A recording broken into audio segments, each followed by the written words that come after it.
Cordial saludo para todos. Mi nombre es Marley Andrés Posada y junto con mis compañeros Fernando Rodríguez Quintero y Hermes Chávez Guerra presentamos la socialización correspondiente a la fase 3 de bioestadística en el marco de la maestría en telesalud de la UNAM. El trabajo que vamos a exponer se titula Evaluación crítica del análisis estadístico en monitoreo remoto para la hipertensión arterial. Para este ejercicio tomamos como base el artículo de Smith et al. Publicado en 2024 en la revista Healthcare, el cual analiza la asociación entre un programa de monitoreo remoto de pacientes, conocido como RPM, y el control de la hipertensión arterial.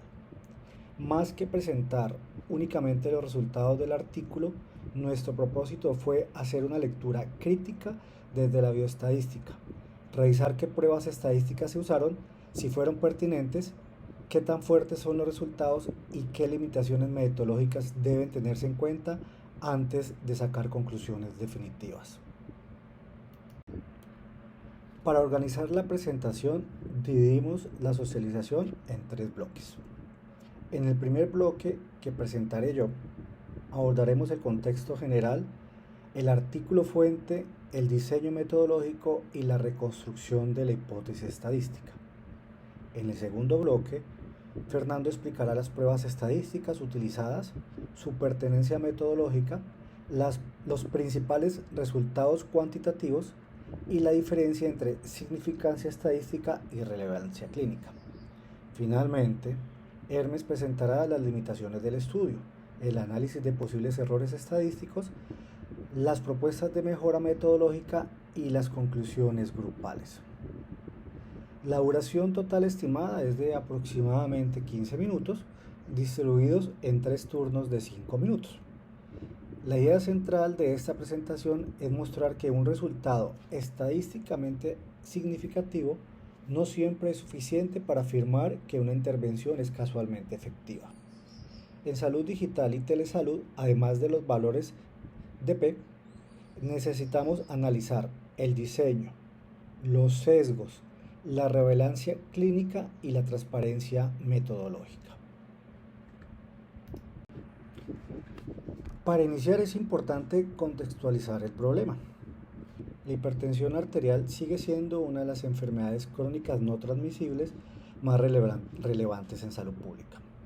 En América Latina aproximadamente el 30% de los adultos presenta hipertensión arterial, lo que representa una carga importante para los sistemas de salud. El artículo analizado estudia una cohorte retrospectiva de 6.595 pacientes que participaron en un programa de monitoreo remoto de presión arterial en Estados Unidos. En promedio, los pacientes permanecieron 289 días dentro del programa y el estudio fue publicado en el año 2024. Seleccionamos este artículo por 3 razones principales. Primero, porque tiene una relación directa con la telesalud y la telemedicina, especialmente en el seguimiento de enfermedades crónicas como la hipertensión arterial. Segundo, porque utiliza varias pruebas estadísticas inferenciales, lo que permite aplicar los conceptos revisados en bioestadística. Y tercero, porque es un artículo de acceso abierto, lo que facilitó su revisión completa y crítica.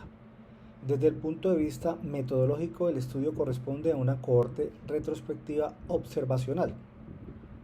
Esto significa que los investigadores revisaron datos ya existentes en pacientes que habían participado en el programa, sin asignarlos aleatoriamente a una intervención. El programa fue implementado en instituciones como Prisma Health Upstate y Virginia Cardiovascular, utilizando tecnologías de HealthSnap Inc., principalmente monitores de presión arterial con conectividad celular. Un punto clave es que los pacientes incluidos debían tener al menos un año de tratamiento convencional previo, lo que permitió comparar mediciones antes y después del ingreso al programa de monitoreo remoto. Sin embargo, desde la primera lectura aparece una advertencia importante. Al tratarse de un estudio observacional retrospectivo, los hallazgos pueden sugerir asociación, pero no permiten afirmar causalidad de manera definitiva. Con este contexto general, pasamos ahora a revisar cómo reconstruimos la hipótesis estadística del estudio. Una de las primeras debilidades metodológicas que identificamos es que el artículo no formula de manera explícita sus hipótesis estadísticas. Esto no significa que el estudio no tenga una intención analítica clara, pero sí reduce la transparencia metodológica porque el lector debe inferir qué contraste estadística estaban buscando demostrar los autores. Por esta razón, como grupo, reconstruimos las hipótesis. La hipótesis nula o H0 sería que la implementación del monitoreo remoto de pacientes no genera cambios estadísticamente significativos en la presión arterial ni en la prevalencia del control de la hipertensión. En otras palabras, bajo la hipótesis nula, los valores basales y finales serían equivalentes y no habría una asociación real entre el programa RPM y la mejoría de los indicadores. Por otro lado, la hipótesis alternativa o H1 plantea que el monitoreo remoto sí se asocia con mejoras significativas en variables como la presión arterial sistólica, la presión arterial diastólica, la presión arterial media y la presión de pulso. También plantea una reducción en la proporción de pacientes con hipertensión no controlada y con hipertensión en estadio 2. El artículo utiliza un enfoque de contraste bilateral, es decir, de dos colas. Este abordaje es conservador, porque permite detectar cambios en cualquier dirección, tanto mejoría como empeoramiento. El nivel de significancia convencional utilizado en este tipo de análisis es alfa igual a 0,05. En el artículo se reportan valores de P menores a 0,01 y P menores a 0,0001, lo cual se encuentra por debajo del umbral de significancia. Por lo tanto, desde el punto de vista estadístico, se rechaza la hipótesis nula. Sin embargo, es importante insistir en algo.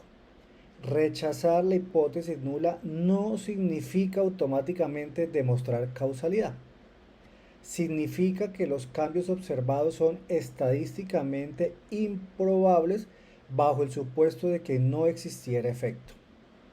Pero la interpretación depende del diseño del estudio, de los posibles sesgos y de la presencia o ausencia de variables de confusión.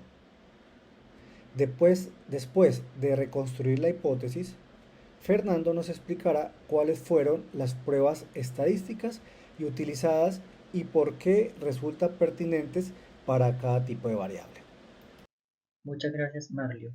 En esta parte revisaremos las principales pruebas estadísticas empleadas por Smith para analizar los datos del programa de monitoreo remoto. La primera prueba fue la de TD Students pareada. Esta prueba se utilizó para comparar variables continuas medidas en los mismos pacientes antes y después del programa.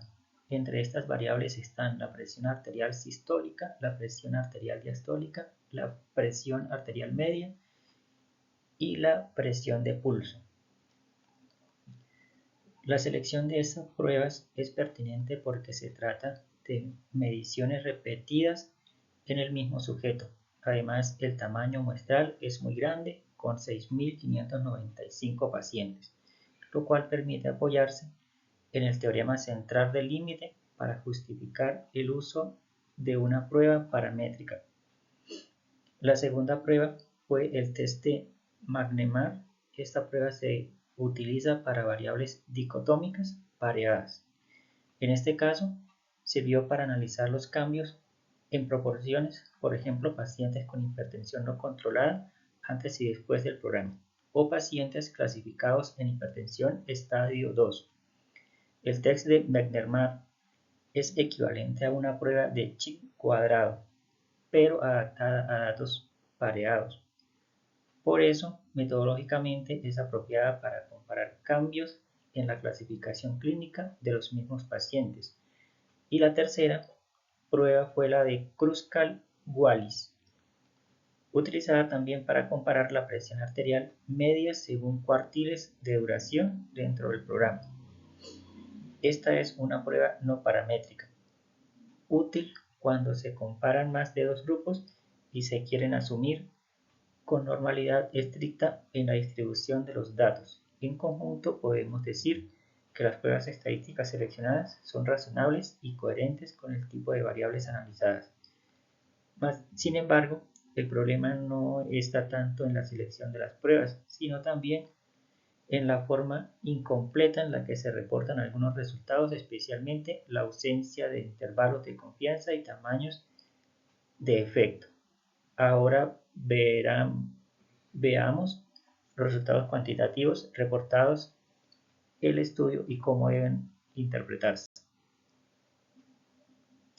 Resultados cuantitativos. En esta parte se resumen los principales resultados del estudio. Primero, se observa una reducción importante en la presión arterial sistólica. En la corte total, la presión arterial sistólica basal fue de aproximadamente 135 miligramos de mercurio, con una reducción promedio de 7.3 miligramos de mercurio. En el subgrupo de pacientes con hipertensión no controlada, la presión sistólica basal fue de 143,5 miligramos de mercurio, con una reducción de 11,9 miligramos de mercurio.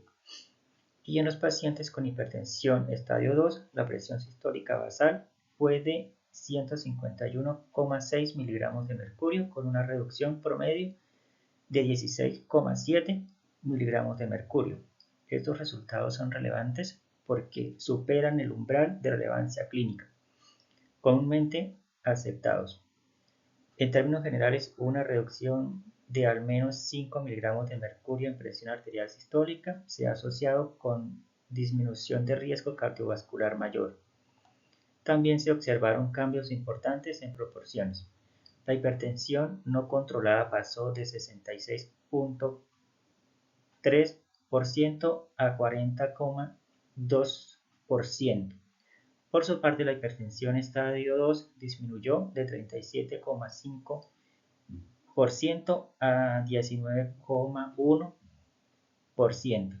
Estos hallazgos muestran una mejoría tanto estadística como clínicamente relevante. No estamos hablando solo de diferencias pequeñas que se vuelven significativas por el tamaño de la muestra, sino reducciones que pueden tener impacto clínico real. No obstante, hay que ser prudentes. El hecho de que los resultados sean clínicamente atractivos no eliminan las limitaciones del diseño. Como no hubo un control grupal, no podemos saber con certeza si toda la mejoría se debe exclusivamente al programa. Pudieron intervenir otros factores: ajuste de medicación, mayor adherencia al tratamiento, cambios en estilos de vida, efectos de seguimiento más estrecho o incluso regresión a la media. Por eso el mensaje metodológico es que los resultados son prometedores, pero deben interpretarse con evidencia asociativa y no como prueba definitiva causalidad. Con esta interpretación, el señor Hermes continuará con el análisis crítico de las limitaciones y de los posibles errores estadísticos. Muchas gracias. Gracias, Fernando, por la información. En esta parte analizamos las limitaciones del estudio y el riesgo de errores estadísticos. Primero revisemos el error tipo 2, que corresponde a falso negativo, a un falso negativo, es decir, concluir que no hay efecto cuando realmente sí existe. En ese estudio, el riesgo de error tipo 2 es muy bajo porque la muestra es muy grande. Con 6.595 pacientes, la potencia estadística supera ampliamente el 99%. Eso significa que si existe un efecto real, el estudio tiene una alta probabilidad de detectarlo.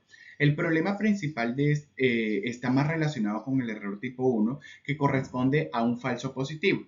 Un estudio o en estudios con muestras tan grandes, diferencias muy pequeñas pueden aparecer como estadísticamente significativas. Por eso, en este tipo de investigación no basta con mirar el valor de P, también se necesitan intervalos de confianza, tamaños del efecto y una valoración clínica de la magnitud del cambio. Entonces, ahora bien, identificamos 4 limitaciones como lo vemos acá en la diapositiva estructurales. La primera es la ausencia de grupo control. Sin un grupo comparativo es imposible descartar que los cambios se deban a factores externos como el programa de RPM. La segunda limitación es la presencia de variables de confusión. El artículo no controla de manera suficiente cambios en mediciones, en adherencia farmacológica, dietas, actividad física u otros factores que puedan modificar esa presión arterial, ¿sí? Entonces, la tercera limitación es la existencia de omisión en el reporte estadístico. No se reportan intervalos de confianza del 95%, no se presentan tamaños de efecto, no se formulan hipótesis explícitas y no se documentan pruebas de normalidad. Por lo tanto, la cuarta limitación es el conflicto de interés. El estudio fue financiado por Health Snap Inc., la misma empresa relacionada con la tecnología evaluada. Además, 2 autores son empleados y accionistas. Aunque el conflicto fue declarado de manera transparente, sigue siendo un elemento que debe considerarse al interpretar esos resultados. En síntesis, el estudio muestra un resultado fuerte desde el punto de vista estadístico, pero su diseño limita capacidades de atribuir esos resultados exhaustivamente o exclusivamente al monitoreo remoto, ¿sí? A partir de estas limitaciones, planteamos algunas propuestas concretas de mejora metodológica. Como grupo proponemos 6 mejoras metodológicas que fortalecerían estudios futuros sobre el monitoreo remoto de hipertensión arterial. La primera es incorporar un grupo control paralelo o utilizar técnicas de emparejamiento por puntaje de propensión, conocido como Propensity Score Matching. Eso permitiría comparar pacientes similares expuestos y no expuestos al programa RPM, reduciendo sesgos de la selección. La segunda mejora es reportar esos intervalos de confianza del 95% y tamaños del efecto. Los valores de P nos dicen si una diferencia es estadísticamente significativa, pero no nos dice qué tan grande es, entonces precisa o clínicamente importante en esa diferencia. La tercera propuesta es formular de manera explícita la hipótesis nula y alternativa, así como declarar previamente el nivel de significancia. Esto aumenta la transparencia y facilita esa evolución crítica del análisis estadístico. La cuarta propuesta es documentar pruebas de normalidad como Shapiro o como Kolmogorov, ¿sí? O justificar formalmente el uso de pruebas paramétricas mediante el teorema central del límite. La quinta mejora consiste en realizar análisis multivariados como regresión lineal, múltiple o regresión logística, ajustando por edad, sexo, comorbilidad, adherencia farmacológica, cambios terapéuticos y tiempos de permanencia en el programa. Finalmente, la sexta propuesta es avanzar hacia un ensayo clínico aleatorizado, prospectivo, ¿sí? Este tipo de diseño permitiría validar casualidades con mayor solidez y evaluar no solo efectividad clínica, sino también costo-efectividad del monitoreo remoto en telesalud. Estas mejoras no invalidan el estudio que hemos analizado anteriormente, pero sí muestran ese camino para convertir una evidencia prometedora en evidencias más robustas para la toma de decisiones en salud digital. Como conclusión grupal podemos dividir el análisis de 2 partes. Lo que el estudio hizo bien, que es la parte verde en la diapositiva, y las limitaciones que condicionan las conclusiones, ¿sí? Entonces, dentro de los aspectos positivos destacamos el tamaño muestral, que es grande, una muestra de 6.595 pacientes, otorga un potencio estadístico muy alta. También reconocemos que las tres pruebas estadísticas utilizadas fueron coherentes con el tipo de variables analizadas. T pareada para variables continuas, MSNMAR para variables dicotómicas pareadas y Kruskal-Wallis para comparación entre grupos. Otro aspecto positivo es que el estudio aporta evidencia del mundo real, lo cual es especialmente valioso para la salud digital, porque ahí permite observar el comportamiento de las intervenciones en escenarios reales de atención. Además, la reducción de la presión arterial sistólica supera el umbral de relevancia clínica, especialmente en los pacientes con hipertensión no controlada y con estadio 2. También es importante reconocer que el conflicto de interés fue declarado con transparencia, pero, sin embargo, las limitaciones son relevantes. La ausencia de grupo control impide afirmar esa causalidad. La falta de control sobre cambios en mediciones limita la interpretación de esos resultados. La ausencia de intervalos de confianza, tamaño del efecto e hipótesis explícitas reduce esa calidad del reporte estadístico. Y el financiamiento por parte de la empresa evaluada exige una lectura crítica independiente. Por lo tanto, el estudio que se utilizó, que analizamos, es útil y pertinente, pero sus conclusiones deben interpretarse con prudencia. Teniendo en cuenta toda la información expuesta, queremos dejar un mensaje central. La evidencia presentada por Smith et al. Orienta, pero no concluye. Entonces, el estudio muestra que el monitoreo remoto de pacientes con hipertensión arterial se asocia con esas reducciones importantes en presiones arterial y con esa mejora en el control de la enfermedad. Sin embargo, desde una mirada bioestadística, la significancia estadística debe ir acompañada de tres elementos importantes, que primero es la relevancia clínica demostrada, la segunda es el control del sesgo y la tercera es la transparencia metodológica. En otras palabras, no basta con obtener valores de P muy pequeños, también necesitamos saber qué tan grande es el efecto, qué tan preciso es, qué variables pudieron influir y si el diseño permite atribuir esa causalidad. Por eso consideramos que este estudio debemos de entenderlo como una base importante para futuras investigaciones, especialmente en ensayos clínicos aleatorizados que permiten validar causalidad y analizar la costo-efectividad. En el contexto de la telesalud, este tipo de evidencia es fundamental, porque las decisiones sobre la implementación de las nuevas o de las tecnologías no deben basarse únicamente en un entusiasmo, ¿sí? Sino que por esa innovación que tenemos, sino en esos resultados clínicos metodológicamente sólidos y aplicables para la realidad de los servicios de salud.